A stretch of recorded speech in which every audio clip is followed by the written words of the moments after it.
Welcome to the OBS Sales School podcast. I'm your host, Walker McKay. First of all, I want to give a shout out to my client, Cake Communications, for inviting me to speak at their conference in Orlando this week. Spoke to their dealers association, the guys who are out in the field selling their stuff. Great conference, a lot of fun. Nice to meet people face to face. As a lot of y'all know, I do almost all, 99.9% of my training I do over Zoom. My clients are spread all over the country. Typically, companies that I work with have multiple offices, and it's much easier for them to get together over Zoom than it is in person. So we can do it more frequently and more efficiently. It's funny, when I started training originally, one of the excuses that I made for not getting started was I didn't have a training room. And at the time, I was flat ass broke and couldn't afford a training room. And so one of my buddies said, well, why don't you use Zoom? This is in 2016, maybe. And I was like, what the hell is Zoom? Right? He had to spell it for me. When I would tell people about it, they're like, what the hell is that? Anyway, funny how the world comes to you after a while, right? If you're ahead of the curve, I was lucky. But anyway, it was nice to meet those guys face to face. Super fun, great group, good conference, and glad to be back at home now. A podcast today, boy, I heard this a couple of times last week and it burned my ass, and I felt like it was something I needed to bring up. One of the shittiest questions that I know is asked all the time of prospects, and it's an ineffective question. I've talked a lot about everybody says ask questions, right? And then you maybe get asked the right questions. And then here's my point. Ask freaking better questions. The question we need to be answering is, what the hell is it we need to know?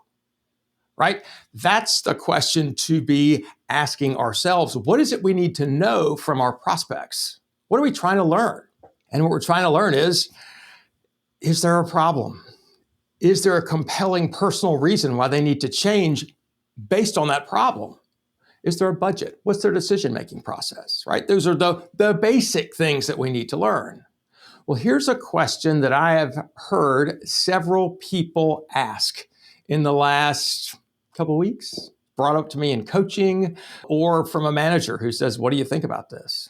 Well, here's the question, and I want you to burn this into your brain. This is a stupid effing question. It's stupid. You sound like a moron, and you won't learn anything from it. Here's the question. How's your relationship with your current vendor? How's your relationship with the current person you're doing this with?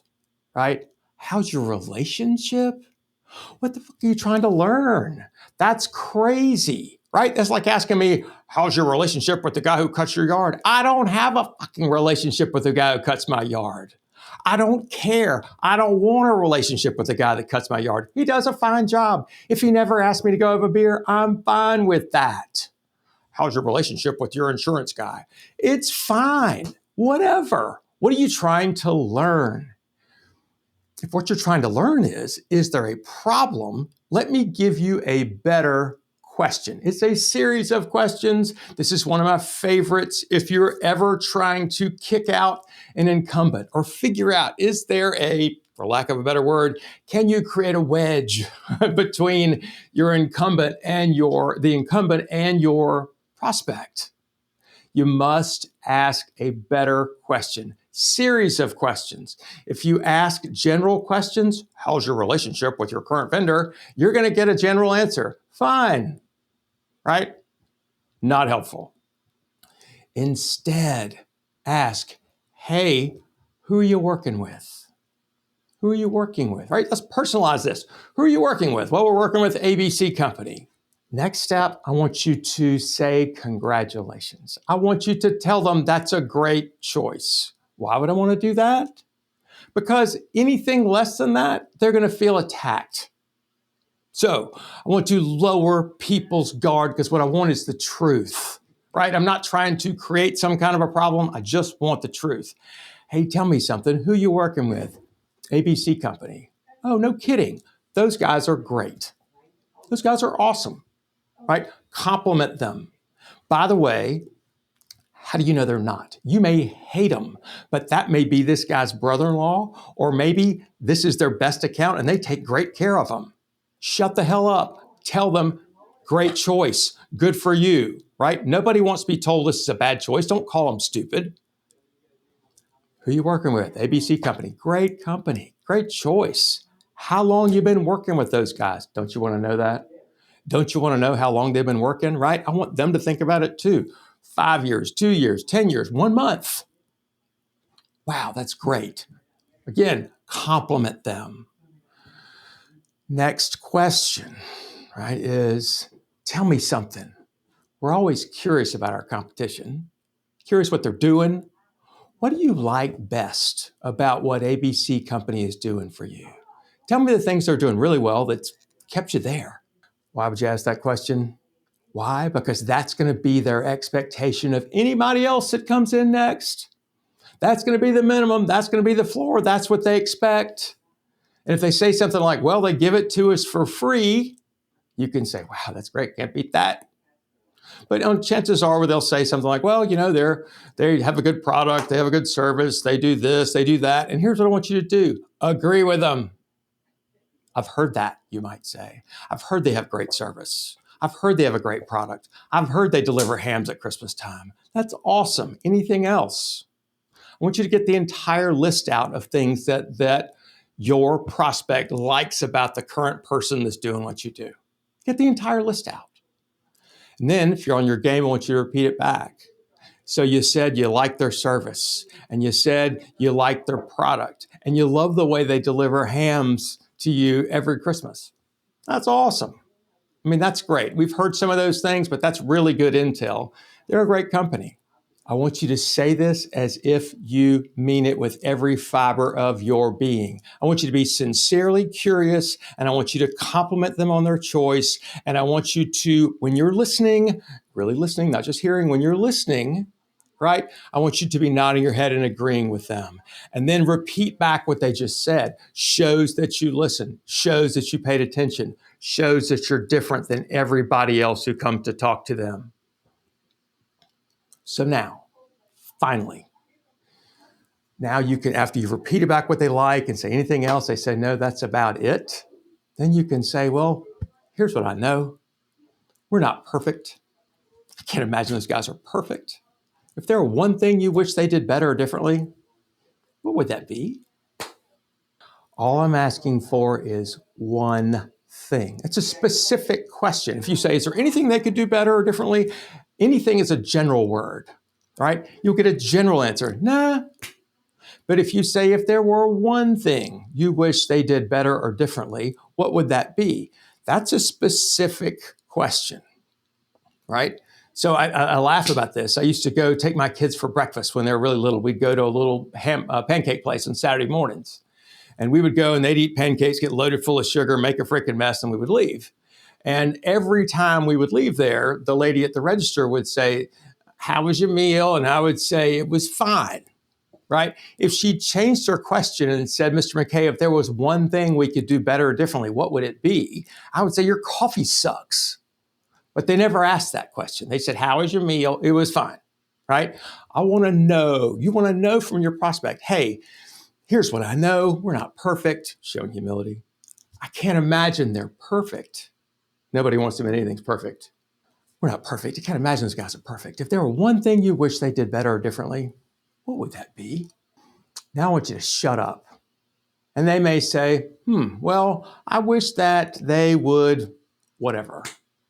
And I want you to look at them and go, okay, what else? And then they probably give you something else. And you say, what else? You will be tempted to jump on the first thing that comes out of their mouth, the first problem. You'll say, we've got better service. We can fix that. Shut the hell up. What you're doing is getting a menu of things that could be going wrong.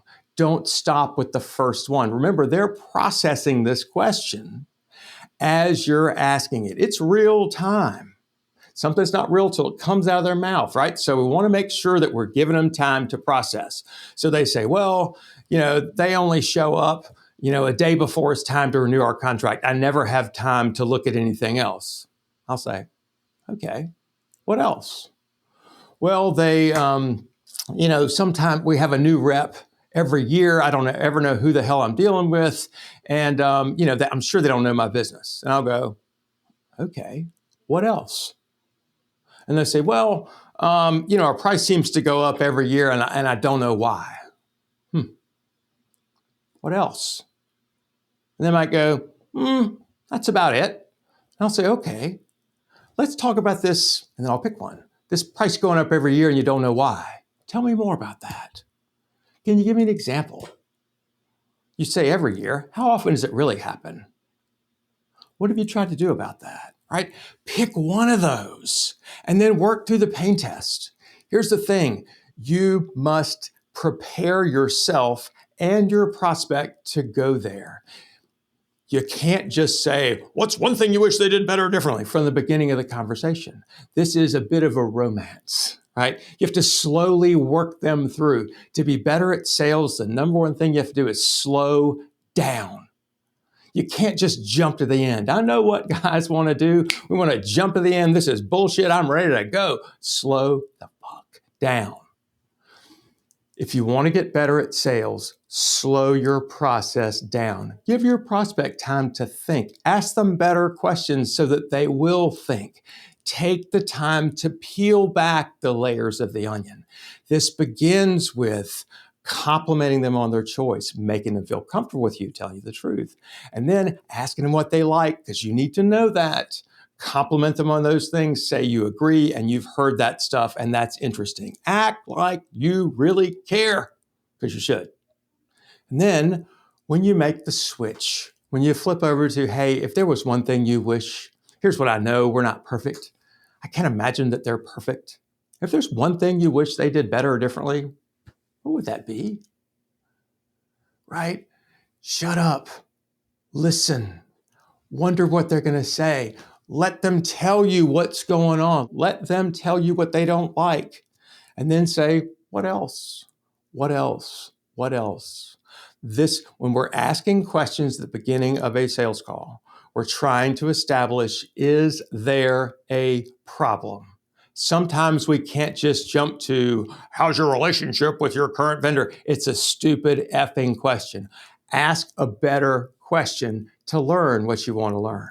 I'm Walker McKay with No BS Sales. Struggle with this or with other good questions? You're pretty sure your salespeople aren't asking these kind of questions, or maybe even questions at all. Figure out maybe that's costing you money because you're skipping steps. You're just giving proposals to everybody, wasting a lot of time, giving away free information. We probably ought to talk. 803-917-2817. Give me a call. Let's have a conversation.